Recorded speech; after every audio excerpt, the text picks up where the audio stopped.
ChatGPT said, Pakistan and Afghanistan have agreed on a 48-hour ceasefire following their deadliest border clashes in years.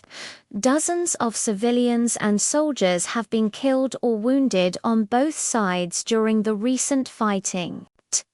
Pakistan accuses the Afghan Taliban government of sheltering militants who attack Pakistani territory, while Afghanistan denies these accusations and calls Pakistan's actions a violation of its sovereignty.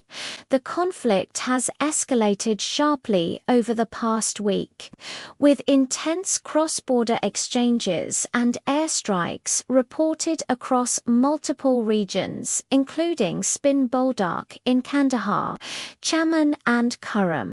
Pakistani forces reportedly carried out air and drone strikes inside Afghan territory targeting hideouts of the Taliban Pakistan. In response, Afghan Taliban border units attacked several Pakistani posts along the frontier. The violence left dozens of families displaced and civilians caught in the crossfire on both sides. According to the United Nations, at least 18 people have been killed and over 360 injured since October 10, 2025, in what it described as the deadliest Pakistan-Afghanistan border clashes in years.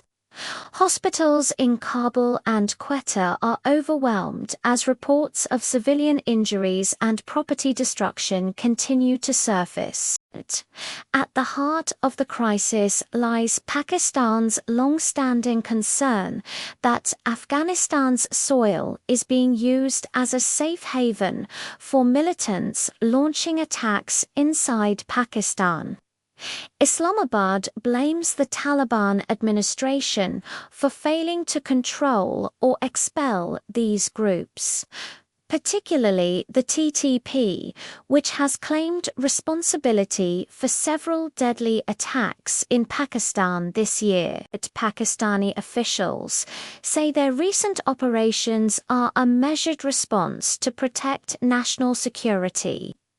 However, the Taliban-led government in Kabul strongly denies these claims, accusing Pakistan of conducting unprovoked airstrikes that killed Afghan civilians. Kabul has called the attacks a clear violation of Afghan sovereignty and warned of consequences if Pakistan continues its operations inside Afghan borders. In recent statements, Pakistan's defense officials have said that the country is setting a new normal in its defense strategy, meaning any militant attack traced back to Afghan soil will be met with retaliation. Analysts say this marks a significant policy shift and raises fears of more frequent confrontations between the two neighbors. Pakistan's Defense Minister Khawaja Asif cautioned that the current ceasefire is fragile, warning that hostilities can resume at any moment if attacks from Afghan territory continue. Trade and civilian movement have been heavily affected by the conflict. Key border crossings, such as Chaman and Kurram, remain closed, disrupting trade routes and leaving thousands of trucks stranded. Local residents on both sides report severe shortages of food, fuel, and medical supplies. The humanitarian toll continues to rise as families flee from conflict zones, seeking safety deeper inside their respective countries. The international community has expressed growing concern over the situation. The United Nations has called for restraint and urged both sides to respect international borders. Regional powers, including China, Qatar, and Saudi Arabia, have reportedly offered to mediate talks to prevent further escalation.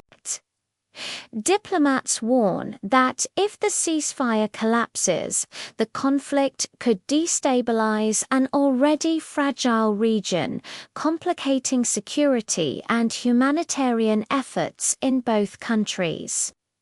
As of now, the ceasefire began at 6 p.m. local time, with both Islamabad and Kabul pledging to hold fire if the other side refrains from aggression. However, mistrust remains deep. Pakistan continues to demand that the Taliban take decisive action against militant groups based on Afghan soil, while Kabul insists on the need for dialogue and an end to airstrikes. For now, border communities wait anxiously, hoping this fragile peace will hold. The situation remains tense, and the next few days will determine whether this temporary truce can open the door for long-term de-escalation or whether both nations are heading toward another cycle of deadly confrontation that could destabilize the entire region.